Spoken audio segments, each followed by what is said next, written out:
नमस्कार दोस्तों, मैं दयाराम साहनी अपने यूट्यूब चैनल एग्जाम एक्सपर्ट पे आप सभी का स्वागत करता हूं। जैसा कि मित्रों हम लोग वर्णमाला के विषय में पढ़ रहे हैं। वर्णमाला भाग एक इसके पहले हम पढ़ चुके हैं, जिसमें स्वर के बारे में चर्चा की गई थी। अब दूसरे पार्ट में हम लोग व्यंजन के बारे में जानते हैं तथा सघोष अघोष अल्पप्राण तथा महाप्राण के बारे में पढ़ेंगे।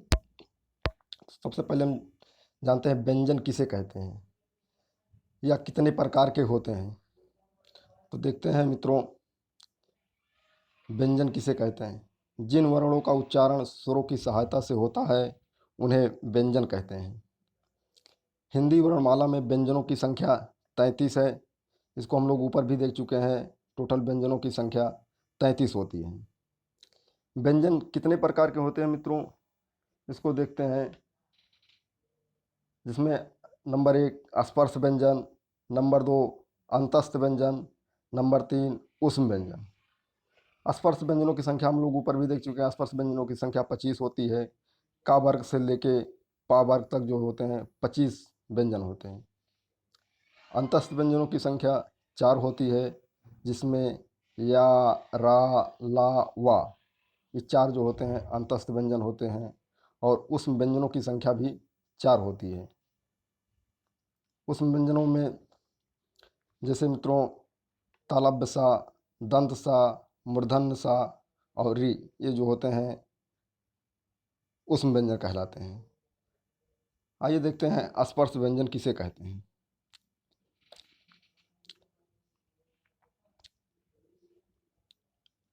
तो मित्रों देखते हैं स्पर्श व्यंजन के बारे में। स्पर्श व्यंजन जिन व्यंजन वर्णों के उच्चारण में श्वास वायु मुख के अलग अलग भागों को स्पर्श करती है उन्हें स्पर्श व्यंजन कहते हैं। स्पर्श व्यंजनों में वर्णों को उच्चारण करते समय वायु जो है मुख के सभी भागों को स्पर्श करती है, उसे ही हम स्पर्श व्यंजन कहते हैं। स्पर्श व्यंजनों की संख्या 25 होती है, जिसमें का वर्ग से लेकर के पा वर्ग तक ये 25 वर्ण होते हैं। का वर्ग के अंतर्गत का, खा, गा, घा, अंगा। चा वर्ग के अंतर्गत चा, छा, जा, झा, इया। टा वर्ग के अंतर्गत टा, ठा, डा, ढा, अड़ा। ता वर्ग के अंतर्गत ता, था, दा, धा, ना। और पा वर्ग के अंतर्गत पा, फा, बा, भा, मा। ये 25 जो होते हैं स्पर्श व्यंजन होते हैं। एग्जाम में डायरेक्ट पूछता स्पर्श व्यंजनों की संख्या कितनी होती है, तो स्पर्श व्यंजनों की संख्या 25 होती हैं। आगे हम लोग देखते हैं अंतस्थ व्यंजन। अंतस्थ व्यंजन अंतस्थ शब्द का अर्थ होता है मध्य या बीच में। हिंदी वर्णमाला के कुछ व्यंजन स्वर और व्यंजन के मध्य आते हैं, इन्हें ही अंतस्थ व्यंजन कहते हैं। इनकी संख्या 4 होती है। या, रा, ला, वा। एग्जामों में पूछता है बार बार अंतस्थ व्यंजन कौन कौन से हैं या निम्न में से कौन सा अंतस्थ व्यंजन है। 4 विकल्प दे देगा मित्रों, उसमें से एक अंतस्थ व्यंजन दे देगा, या 4 विकल्प दे देगा उसमें से 3 अंतस्थ व्यंजन देगा और एक अन्य दे देगा, पूछेगा इसमें से कौन सा अंतस्थ व्यंजन नहीं है। अब देखते हैं ऊष्म व्यंजन किसे कहते हैं। ऊष्म व्यंजन संख्या भी 4 होती है। तालव्य सा, दंत सा, मूर्धन्य सा और हा। जिसको हम बड़ा सा बोलते हैं उसको तालव्य सा कहा जाता है। जिसको खटकोड़ वाला सा बोलते हैं उसको मूर्धन्य सा कहते हैं। और जो छोटा सा हम लोग कहते हैं उसको जो है दंत सा कहते हैं। और हाँ, ये 4 जो होते हैं ऊष्म व्यंजन कहलाते हैं।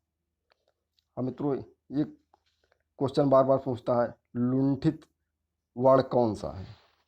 तो लुंठित वर्ण जो होता है उसे रा को कहते हैं, उसे लुंठित वर्ण भी कहते हैं। एग्जामों में बार बार पूछता है लुंठित वर्ण कौन सा है, तो लुंठित वर्ण जो होता है वह रा होता है। और अर्ध स्वर किसी कौन कौन से होते हैं, या और वा जो होते हैं ये अर्ध स्वर होते हैं। और पार्श्विक वर्ण कौन सा है, ला। क्योंकि पार्श्विक इसके लिए कहा जाता है क्योंकि ला का उच्चारण करते वक्त हमारी जीभ जो होती है ऊपर जाके स्पर्श करती है, इसीलिए इसको जो है स्पर्श पार्श्विक बोला जाता है। उच्छिष्ट व्यंजन कौन कौन से होते हैं मित्रों, अढ़ा और अढ़ा, ये जो होते हैं उच्छिष्ट व्यंजन की श्रेणी में आते हैं। आइए देखते हैं अयोग वा। अयोग वा किसे कहा जाता है? हिंदी वर्णमाला के अनुसार अनुसार तथा विसर्ग को आ आ का आधार लेकर अंक और आहा के रूप में दिखाया जाता है। हिंदी वर्णमाला के अनुसार अनुसार तथा विसर्ग को आ का आधार लेकर जो है अंक तथा आहा के रूप में दिखाया जाता है। अनुसार और विसर्ग दोनों स्वर भी हैं और व्यंजन भी। आचार्य किशोरीदास वाजपेयी ने इन्हें आयोगवा कहते हैं। अयोगवा मतलब मित्रों अंक और आहा को ही अयोगवा कहा जाता है। इसको हम लोग ऊपर भी पढ़ चुके हैं। अयोगवा कौन कौन से होते हैं? अंक और जो आहा जो होते हैं ये अयोगवा होते हैं। आइए देखते हैं संयुक्त व्यंजन कौन कौन से हैं। छा, त्रा, ज्ञा और स्रा, ये चार जो होते हैं संयुक्त व्यंजन होते हैं। ये पूछा जाता है संयुक्त व्यंजन किन किन शब्दों से मिलके बना है या किन वर्णों से मिलके बना है। छा जो होता है मित्रों, छा जो होता है वह जो होता है का, आधा का और जो होता है मूर्धन्य सा से मिलके जो है छा बनता है। एग्जाम में पूछता है छा के पहले कौन सा वर्ण आता है? इसका उत्तर होगा का।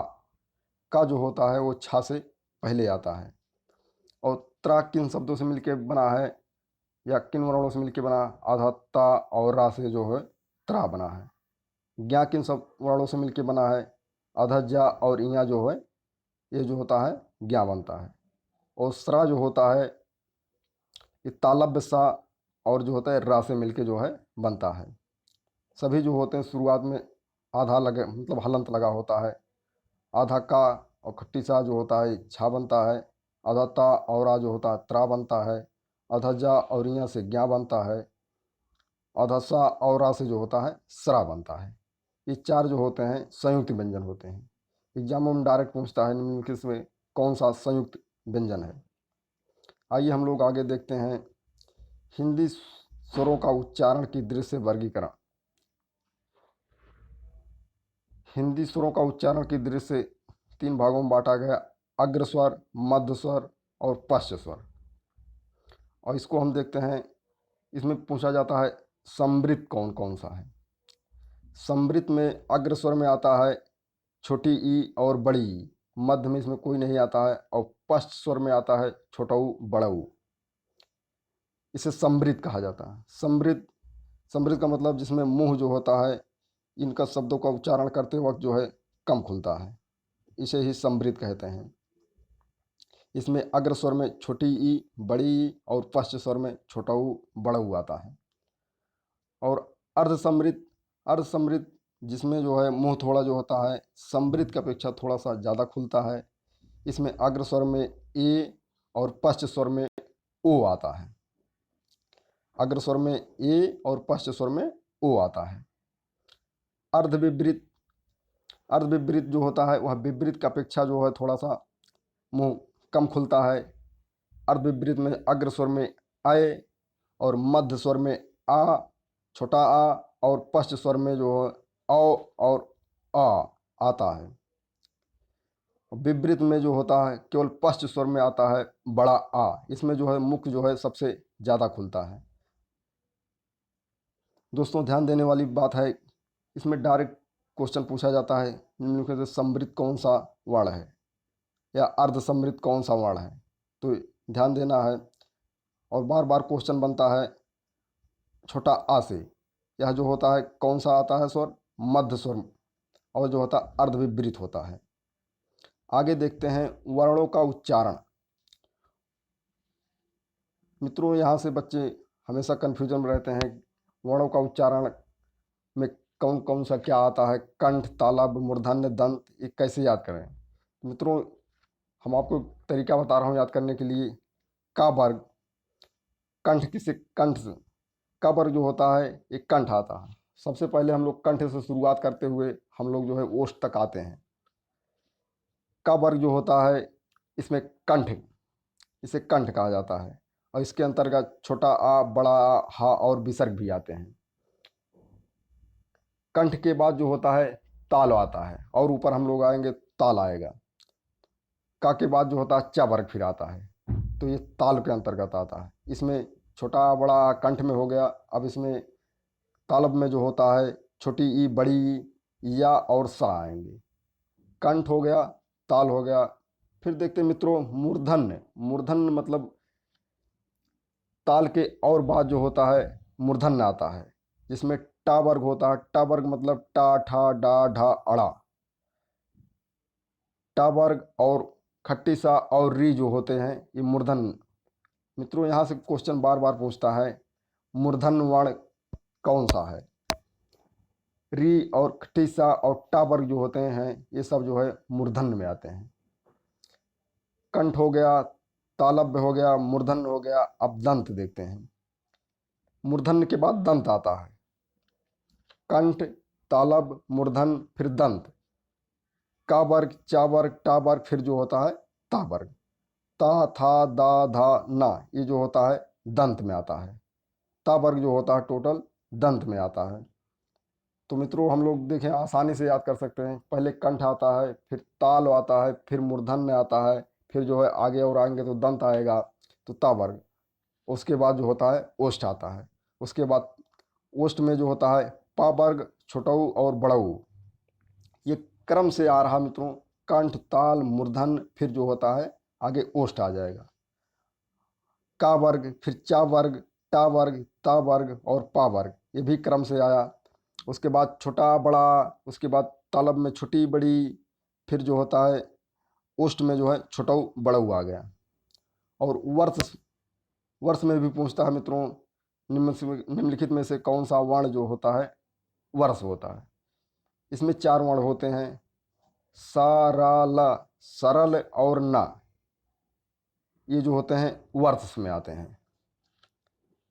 और कंठ में जो होता है कंठ तालव्य।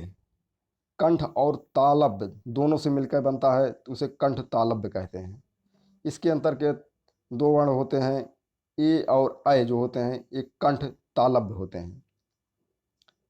और कंठ ओष्ठ, जिसमें कंठ और ओष्ठ दोनों से मिलके बनता है वो होते हैं औ और औ। ओ और औ ये जो होते हैं कंठोष्ठ होते हैं। उसके बाद दंतोष्ठ होता है। दंतोष्ठ में दांत और ओष्ठ दोनों से मिलके बनता है। इसमें जो होता है वा और फा होते हैं। तो इस प्रकार हम लोग मित्रों देख चुके हैं। कंठ में का वर्ग, छोटा आ, बड़ा आ, हा और विसर्ग होते हैं।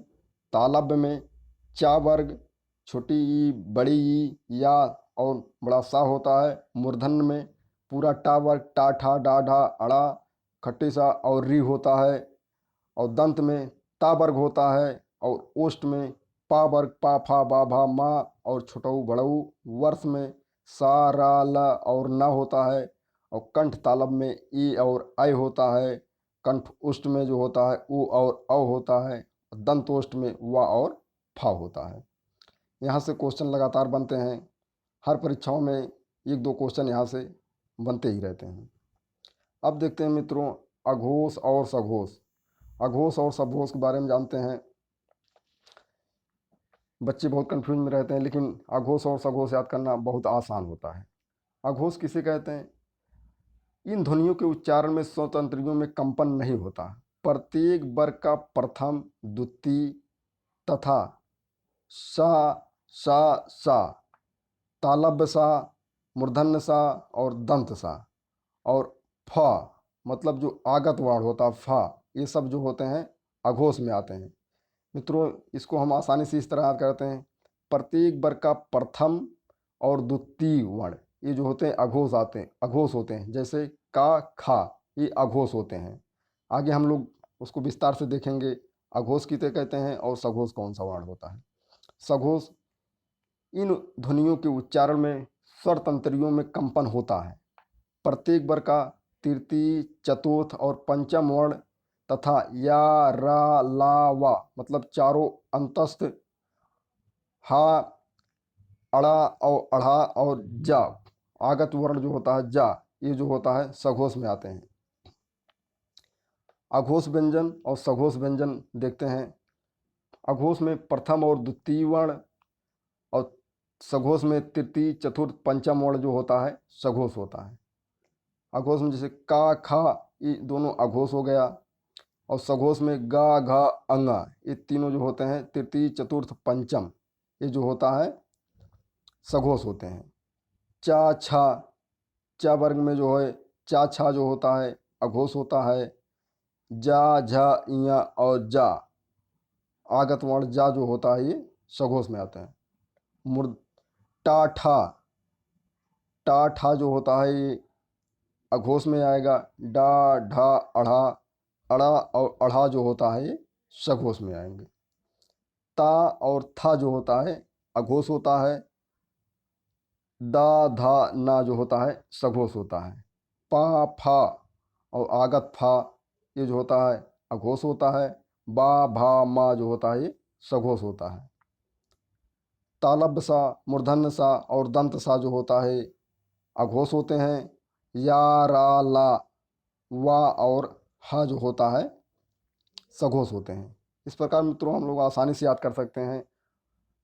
प्रत्येक वर्ग का प्रथम और द्वितीय वर्ण जो होता है अघोष होता है, और प्रत्येक वर्ण का तृतीय चतुर्थ और पंचम वर्ण जो होता है ये सघोष आते हैं। अब देखते हैं हम लोग अल्प प्राण किसे कहते हैं और महाप्राण किसे कहते हैं। अल्प प्राण का अर्थ होता है, प्राण का अर्थ वायु। इसके उच्चारण में फेफड़ों से बाहर निकलने वाली वायु की मात्रा कम होती है। प्रत्येक वर्ग में प्रथम तृतीय और पंचम वर्ण तथा या रा ला वा अंतस्थ वर्ण जो होते हैं ये अल्प प्राण होते हैं। प्रत्येक वर्ग का प्रथम तृतीय पंचम वर्ण और अंतस्थ व्यंजन जो होता है ये अल्प प्राण में आते हैं। जैसे का वर्ग में का, तृतीय वर्ण गा और पंचम वर्ण जो है अंगा, ये जो होता है अल्प प्राण होते हैं। और चा वर्ग में चा, फिर जा और इया, ये जो होता है अल्प प्राण है। और टा वर्ग में टा, फिर टा ठा नहीं आएगा, फिर डा आएगा, फिर अड़ा आएगा और अड़ा आता है। फिर ता वर्ग में ता, दा, ना।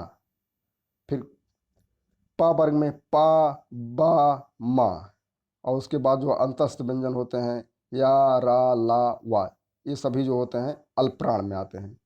प्रत्येक वर्ग का प्रथम तृतीय पंचम और जो होते हैं अंतस्थ व्यंजन जो होते हैं ये अल्प प्राण में आते हैं। अब हम लोग देखेंगे महाप्राण।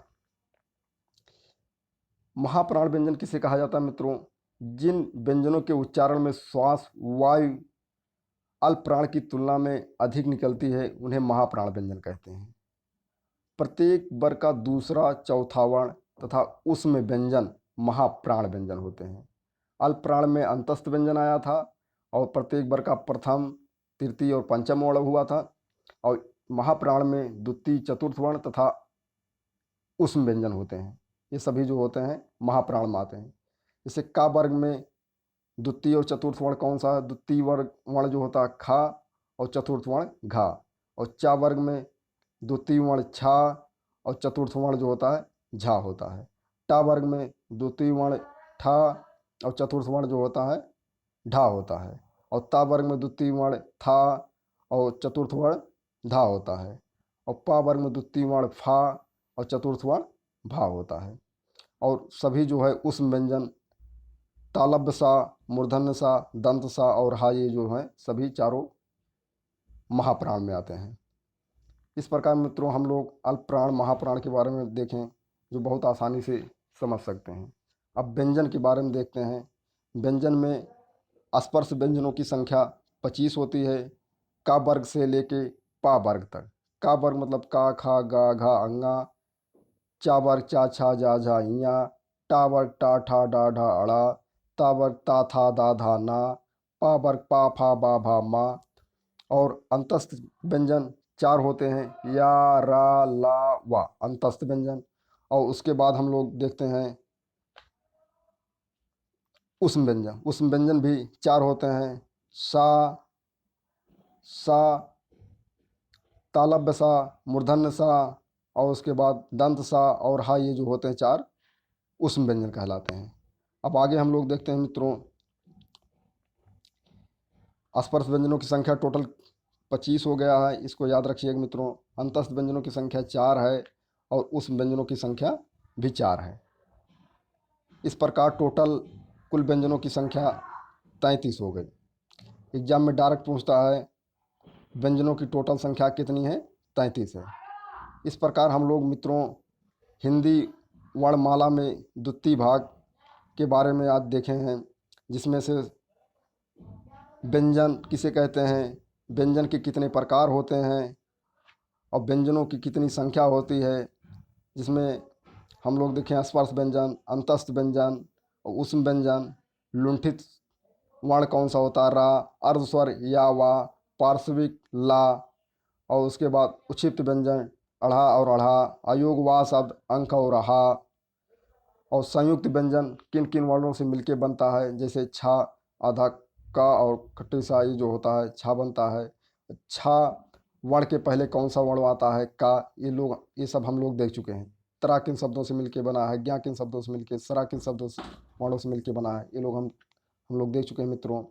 उसके बाद समृद्ध देखा गया, अर्ध समृद्ध, अर्ध विपरीत और विपरीत के बारे में जानकारी। वर्णों का उच्चारण स्थान भी हम लोग आसानी से याद कर लिए। कंठ से शुरुआत करेंगे और जो है ओष्ठ तक आएंगे। इस प्रकार मित्रों वर्णमाला समाप्त होता है मित्रों। इससे बाहर जो है एक भी क्वेश्चन वर्णमाला से नहीं आएगा। तो मित्रों हमने वर्णमाला के बारे में पूरा पढ़ लिया। और मित्रों याद रखिएगा हमारे चैनल को लाइक, सब्सक्राइब और शेयर करना ना मत भूलिएगा। नमस्कार दोस्तों, जय हिंद।